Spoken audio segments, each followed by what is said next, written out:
So I'm making my farro casserole. So I don't really know how to say it. I don't know if it's farro or farro, but I know that Giada De Laurenta, of course, puts her Italian accent on it, and it sounds so much nicer. It's like farro. It's a farro casserole. Of course, I have to like stretch it out when I try to imitate her. So for my farro casserole, I have onions, garlic, basil, oregano, thyme, salt and pepper, and a bay leaf, nutritional yeast, vegetable broth, canned diced tomatoes, and of course the farro.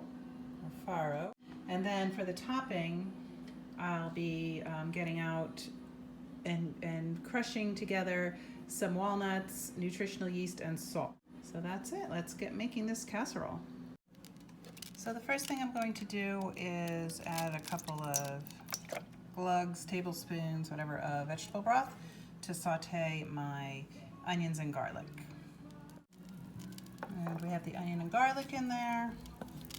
And I will just stir that all up a bit and let that just saute for, I don't know, about 5 minutes or so, just to soften both of them up a little. So it's been about 4 minutes and the onions and garlic are looking good. They're looking like they're softening up. So I'm going to add in the bay leaf and farro. Give that a stir.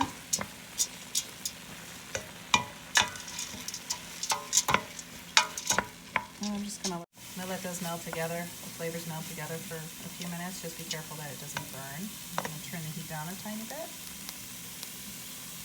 Now we're going to add in our salt, pepper, oregano, basil, and thyme. Now we're going to give that a nice stir.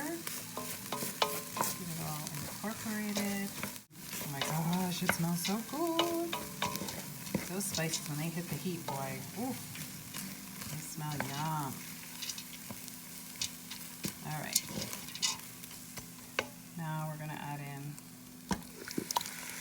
2 cans of diced tomatoes.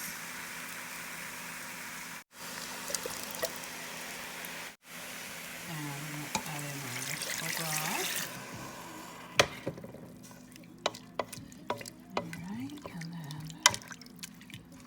That all up. I'm going to turn up the heat and let that come to a simmer and boil, a low boil. And we'll come back in a minute. Meanwhile, my oven is set to 350 degrees and I have just super lightly spritzed a little bit of spray just so it doesn't stick to my pan. And let's see how. Okay, no boil yet. Guys, it smells so delicious. The smell of this always reminds me of pizza. Probably the oregano, the garlic.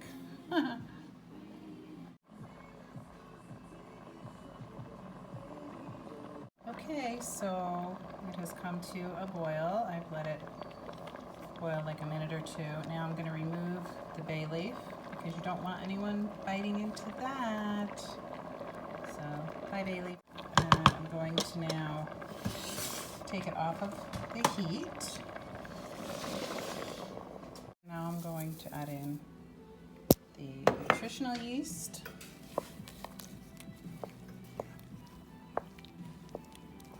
Give that a good stir. Then we're just going to put it into our prepared baking dish. And into the oven it goes. This is such an easy, quick, easy recipe. Okay, so here it is. I just poured it into the dish. And I don't want all the farro like clumped up in the middle, which is what tends to happen. So I'm just kind of moving it around.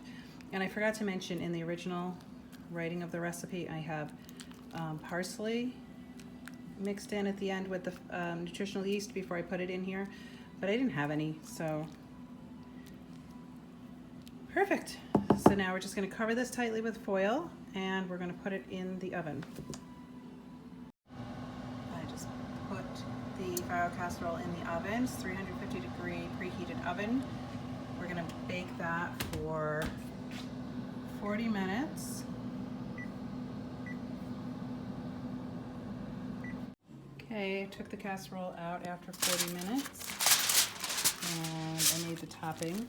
I just put the topping ingredients in this baggie and then I use this mallet to mash everything up. So we're going to sprinkle this with the topping, put it back in for another 10 to 15 minutes.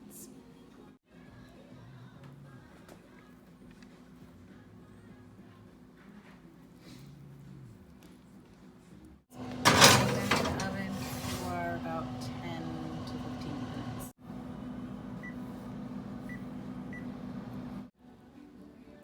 Okay, here's the finished product. Yum. It smells so good. The topping's lightly browned.